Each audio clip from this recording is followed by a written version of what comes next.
నందికొట్కూరు నియోజకవర్గాన్ని వైసీపీ ప్రభుత్వం అన్ని విధాలుగా అభివృద్ధి చేసిందన్నారు శాప్ చైర్మన్ నందికొట్కూరు నియోజకవర్గ ఇన్ఛార్జ్ బైరెడ్డి సిద్ధార్థరెడ్డి. నందికొట్కూరు వైసీపీ అభ్యర్థి డాక్టర్ సుధీర్ స్థానికుడు కాదని పవన్ కళ్యాణ్, నారా లోకేష్ ప్రచారం చేస్తున్నారని మండిపడ్డారు. వేరిద్దరూ పోటీ చేస్తున్న నియోజకవర్గాల్లో స్థానికులేనా అని ప్రశ్నించారు.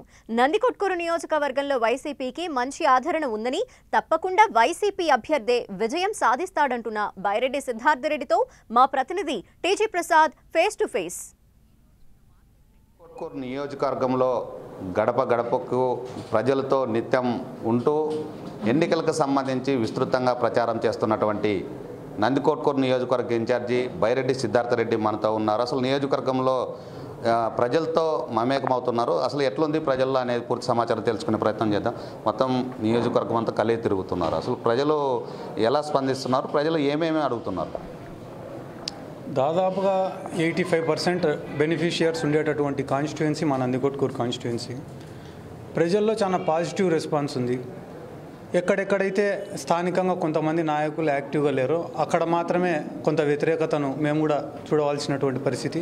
అక్కడ కూడా ఏమైతే సమస్యలు ఉన్నాయో స్థానిక నాయకులు ప్రజలను పట్టించుకోలేదో అక్కడ కూడా వాటిని ఆ సమస్యలన్నీ రెక్టిఫై చేసుకుంటూ అక్కడక్కడ చిన్న చిన్న మార్పులు చేసుకుంటూ నాయకత్వ మార్పులు చేసుకుంటూ ఏమైనా చిన్న సమస్యలు ఉంటే వాటిని పరిష్కరించుకుంటూ, అదిగాక ఈ వేసవి కాలం అక్కడక్కడ ఎక్కడైతే కానీ వాటర్ ఇష్యూస్ ఉన్నాయో వాటిని కూడా రెక్టిఫై చేసుకుంటూ, బోర్లు కావాలనే చోట బోర్లు, మోటార్లు కావాలనే చోట మోటార్లు, పైప్ లైన్లు కావాలనే చోట పైప్ లైన్లు, ఎటువంటి వాటర్ ఇష్యూ లేకుండా కూడా చేసుకుంటూ ముందుకు పోతున్నాం. చాలా బలంగా ఎక్కడైతే కానీ అబౌవ్ 80%, అబౌవ్ 85% బెనిఫిషియరీస్ ఉన్నాయో అక్కడంతా కూడా దాదాపుగా ఎలక్షన్ వన్ సైడ్ ఉంటుంది అనే ఒక నమ్మకం మాకుంది. ప్రధానంగా ఇప్పుడు 5 సంవత్సరాల పాటు మీరు తిరిగారు, ఎక్కడ కూడా అభివృద్ధి జరగలేదని ప్రతిపక్షాలు ఆరోపిస్తున్నారు. మరి దీన్ని ఎట్లా చూస్తారు? ఇప్పుడు మీరే అన్నారు ఆరోపణ అనేది ఎవరైనా చేయొచ్చు. మీరు చెప్పిన ప్రతిపక్షాలు తెలుగుదేశం పార్టీ వాళ్ళు మోడీ పైన ఆరోపణ చేయలేదా? కాంగ్రెస్ పార్టీ పైన ఆరోపణలు చేయలేదా? జనసేన పార్టీ పైన ఆరోపణలు చేయలేదా? అందరిపైన ఆరోపణలు చేసి మళ్ళీ ఈరోజు వాళ్ళతోనే పొత్తులు పెట్టుకున్నారు కదా. మళ్ళీ అటువంటి ఆరోపణలకు విలువ ఏముంటుంది? కళ్ళ ముందరే సచివాలయాలు కనిపిస్తున్నాయి, ఆర్బీకేలు కనిపిస్తున్నాయి, హెల్త్ సెంటర్లు కనిపిస్తున్నాయి, బాగుపడిన హాస్పిటల్స్ కనిపిస్తున్నాయి, బాగుపడిన స్కూళ్ళు కనిపిస్తున్నాయి, జగనన్న కాలనీలు కనిపిస్తున్నాయి, పేదవాడికి అందుతున్న సంక్షేమ పథకాలు కనిపిస్తున్నాయి, రాష్ట్రానికి వచ్చిన మెడికల్ కాలేజీలు కనిపిస్తున్నాయి, ఫిషింగ్ హార్బర్లు కనిపిస్తున్నాయి, పోర్ట్లు కనిపిస్తున్నాయి, ఇండస్ట్రీస్ వస్తున్నాయి, ఉద్యోగాలు వస్తున్నాయి. ఇన్ని జరుగుతూ ఉన్నప్పుడు మళ్ళీ మీరు అభివృద్ధి గురించి ప్రత్యేకంగా అడిగితే వాళ్ళ అభివృద్ధి లేదు లేదు లేదు అని చెప్పి ప్రజలను ఒక తప్పుదారి పట్టించి ఆ హైప్లో బతకాలని అనుకుంటున్నారు. కాబట్టి వాళ్ళు చెప్పినా చెప్పకపోయినా, నేను చెప్పినా చెప్పకపోయినా ఈ అభివృద్ధి వల్ల లబ్ధి పొందిన ప్రజలకైతే తెలుసు కదా వాస్తవాలు అనేటివి ఏంటివి అనేటివి. అంటే ప్రధానంగా 5 సంవత్సరాల పాటు మీ పార్టీలోనే అంతర్గత విభేదాలు సిట్టింగ్ ఎమ్మెల్యేకి మీకు ఉండడంతోనే అభివృద్ధి ఎక్కడ జరగలేదు. కేవలం కొంతవరకే ఏదైతే ఈ పింఛన్లు వచ్చినాయి తప్ప ఎక్కడ కూడా అభివృద్ధి జరగలేదు అనేది ఆరోపణలు ఉన్నాయి. మరి దాన్ని ఎట్లా చూస్తారు? ఇదే నందికొట్కూరు మున్సిపాలిటీ పరిధిలో మీరు ప్రతి వీధి తిరిగి 2014 to 19 అంటే టీడీపీ గవర్నమెంట్ అధికారంలో ఉన్నప్పుడు ఎంత డెవలప్మెంట్ జరిగింది, ఫ్రమ్ 2019 to 2024 ఎంత అభివృద్ధి చెందింది అనేది ఒకసారి లెక్కాచారాలు తీసి ఆ తర్వాత నన్ను ఈ ప్రశ్న అడిగితే నేను కూడా దానికి సమాధానం చెప్తా. నా పనులు అయినా కాకపోయినా, నా పనులు జరిగినా జరగకపోయినా, అధికారులు నాకు పలికినా పలకకపోయినా ముఖ్యమంత్రి గారి దగ్గరికి పోయి 16 కోట్ల అడిషనల్ గ్రాంట్ని తేవడం జరిగిపోయింది. 14th ఫైనాన్స్ నిధులు ఏవైతే గవర్నమెంట్ స్టార్టింగ్లో ఉన్నాయో 14th ఫైనాన్స్ నిధులు వాటి ద్వారా పనులు చేయడం జరిగింది. ఆ తర్వాత వచ్చిన 15th ఫైనాన్స్ నిధుల కింద పనులు చేయడం జరిగింది. 2,80,00,000 రూపాయలు గడప గడప మన ప్రభుత్వం కింద రోడ్లు కానీ, డ్రైన్లు కానీ, కల్వర్ట్లు కానీ, పైప్ లైన్లు కానీ వేయడం జరిగింది. ఇదే నందికొట్కూరు మున్సిపాలిటీ పరిధిలో 3,000 పట్టాలు, ఇంటి పట్టాలు ఇవ్వడం జరిగింది. 1,600 మందికి హౌసింగ్ ఇవ్వడం జరిగింది. ఒక 30 బెడెడ్ హాస్పిటల్ని నిర్మించడం జరిగింది. 2012లోనో ఎప్పుడో ఆగిపోయిన షాదీఖానాను మళ్ళీ ఫండ్స్ తీసుకొని వచ్చి స్టార్ట్ చేయడం జరిగింది. ఏబిఎం పాలెంకి 50,00,000 రూపాయలు పెట్టి ఒక కొత్త పార్కుని నిర్మించడం జరిగింది. 2,50,00,000 రూపాయలతోటి నూతనంగా ఒక మున్సిపాలిటీ భవనాన్ని శాంక్షన్ చేయించడం జరిగింది. నందికొట్కూరు టౌన్కు మున్సిపాలిటీకి ఒక ఇండోర్ స్టేడియంని తేవడం జరిగింది. అభివృద్ధి అనే శ్మశాన వాటికకు రోడ్డు మన కాంపౌండ్ వాళ్ళని కూడా శాంక్షన్ చేయించడం జరిగింది. ఇవన్నీ ఎప్పుడు జరిగినాయి? నా పనులు జరిగినా జరగకపోయినా, నన్ను అవమానపరిచినా అధికారులు నా మాట వినకపోయినా ప్రజల దగ్గర మాట రాకూడదనే ఉద్దేశంతో చేపించుకునే పనులు. ఒకవేళ నేనేం చెప్తున్నా, 2014 నుంచి 19 వరకు టీడీపీ వాళ్ళు చేసిన పనులు మాకన్నా ₹1 ఎక్కువ చేసింటే ఈ నందికొట్కూరు మున్సిపాలిటీ పరిధిలో నేను ఓటు అనేది కూడా అడగను. ప్రధానంగా మీ పార్టీలోనే మాజీ ఎమ్మెల్యేలు ఎవరైతే ఉన్నారో వారు మీతో కలిసి నడవడానికి ఎట్లుంది పరిస్థితి? వాళ్ళతో మమేకమై ప్రజల్లో వెళ్తున్నారా? ఎట్లుంది పరిస్థితి? ఎవరు కలిసి వచ్చినా కలుపుకొని పోతాము. ఎవరైనా మమ్మల్ని వ్యతిరేకించి పోతే కూడా సాధ్యమైనంత వరకు సర్ది చెప్పే ప్రయత్నం చేస్తాము. లేదు వాళ్ళ ఆలోచన విధానం వేరుందంటే కనుక పోయి ప్రజలతో మాట్లాడుకుంటాము. ప్రజాస్వామ్యంలో అల్టిమేట్గా తీర్పు ఇవ్వాల్సినది ప్రజలు. కాబట్టి జగన్మోహన్ రెడ్డి గారు కూడా ఇంతకుముందు మాదిరి కాకుండా ఇప్పుడు డైరెక్ట్గా ప్రజలకే లబ్ధి చేస్తున్నాడు. కాబట్టి మనం ఫైనల్గా కన్విన్స్ చేయాల్సింది పబ్లిక్నే కదా, అదే పనిలోనే ఉన్నాం. అంటే సుధీర్ ద్వారా లోకల్ కాదు నాన్ లోకల్ అనేది విస్తృతంగా ప్రచారం చేస్తున్నారు. దాన్ని ఎట్లా చూస్తున్నారు మీరు? ఇప్పుడు ఈ మాట మీరు మాట్లాడుతున్నారు కదా, ఈ లోకల్ నాన్ లోకల్ అనేది. ఇక్కడ ఉండేటటువంటి నాయకులు అది ఎవరైనా కావచ్చు, టీడీపీ పార్టీ నాయకులు కానీ వేరే చాలామంది నాయకులు కానీ నియోజకవర్గంలో ఎన్ని రోజులు నివాసం ఉంటున్నారో మీరు ఒక మాట చెప్తే నాకు, దాని తర్వాత లోకలా నాన్ లోకలా అని మనం మాట్లాడవచ్చు. ఈ నందికొట్కూరు నియోజకవర్గంలో చాలా గ్రామాల పేర్లు తెలియని వాళ్ళు కూడా ఎమ్మెల్యేలకు ఎంపీలకు నిలబడుతున్నారు ఈరోజు. మళ్ళీ వాళ్ళని అనరా లోకలా నాన్ లోకలా అనేది?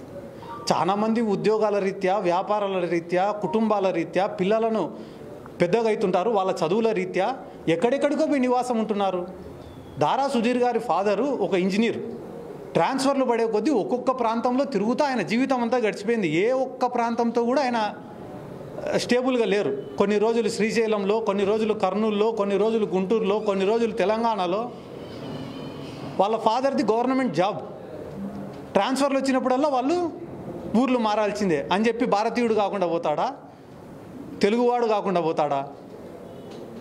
ఎన్నికలు వచ్చినప్పుడే ఇవన్నీ గుర్తొస్తాయా? లోకేష్ మంగళగిరికి లోకలా? మీరు చెప్పే లెక్క ప్రకారం లోకేష్కి ఒక ఓటు కూడా పడకూడదు కదా మంగళగిరిలో. పవన్ కళ్యాణ్ అసలు ఆంధ్రప్రదేశ్కే లోకలా?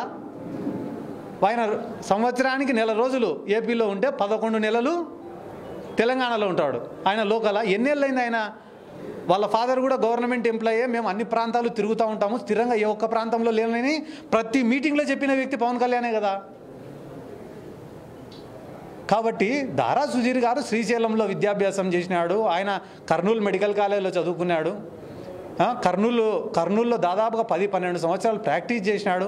ఆయన 50 years ఆఫ్ హిస్ లైఫ్, 50 ఏళ్ళ ఆయన జీవితంలో దాదాపుగా 20-22 సంవత్సరాలు ఈ కర్నూలు జిల్లాతోటి అనుబంధం ఉంది.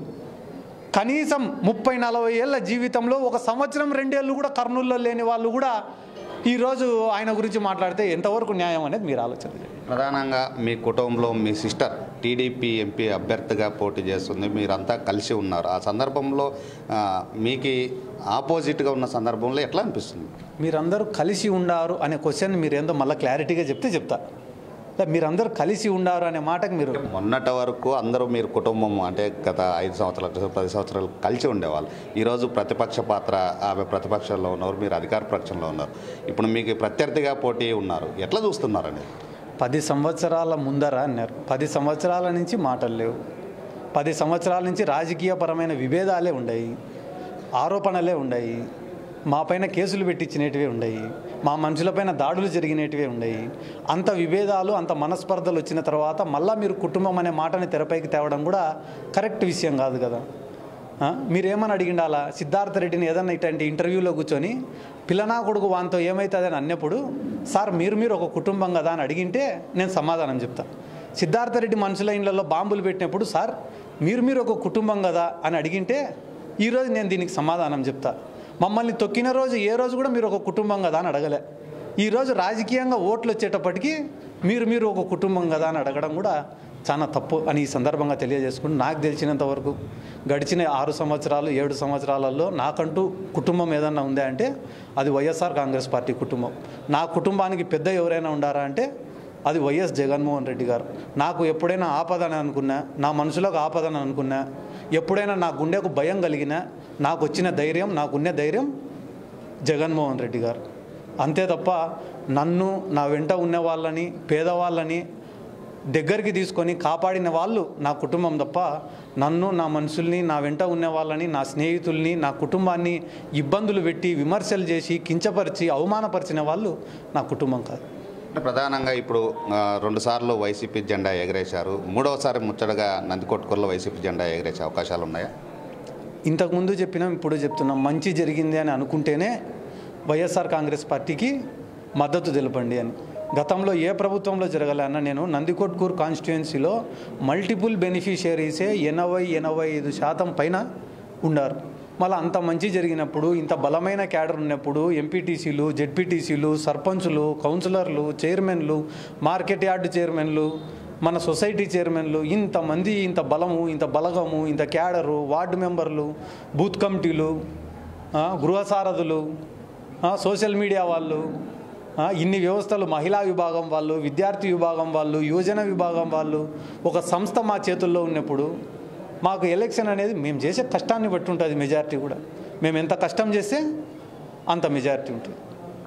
నందికొట్కూరులో ఖచ్చితంగా 3వసారి ముచ్చటగా వైసీపీ జెండా ఎగరేస్తాము. ఇప్పటికే నియోజకవర్గంలో అనేక అభివృద్ధి కార్యక్రమాలు చేశాము. ఇంకా కొంత ఒక 5% 10% ఉంటే దాన్ని కానీ ఖచ్చితంగా ఈసారి అభివృద్ధి చేసేందుకు కృషి చేస్తాము. సుధీర్ దారాని నాన్ లోకల్ అనేది కరెక్ట్ కాదు. గతంలో అనేక సంవత్సరాల పాటు కర్నూలు ఉమ్మడి జిల్లాలో ఉంటూ నివాసం ఉన్నాడు. ఇక్కడే విద్యాభ్యాసం చేశారు. కనుక ఖచ్చితంగా ఈసారి 100% నందికొట్కూరు నియోజకవర్గంలో వైసీపీ జెండా ఎగరేస్తాము. ఇప్పటికే ఏదైతే రాష్ట్ర ముఖ్యమంత్రి ఉన్నారో రాష్ట్ర ముఖ్యమంత్రితో కలిసి అనేక సంక్షేమ పథకాలు అభివృద్ధి కోసం నియోజకవర్గంలో అనేక పనులు నిర్వహించాము. గతంలో తెలుగుదేశం ప్రభుత్వము చేయలేని పనులన్నీ వైసీపీ అధికారంలోకి వచ్చిన తర్వాత పెద్ద ఎత్తున అభివృద్ధి చేశాము. ఈ నియోజకవర్గంలో ఖచ్చితంగా ఈసారి వైసీపీ జెండా ఎగరేస్తామని బైరెడ్డి సిద్ధార్థరెడ్డి చెబుతున్న పరిస్థితి.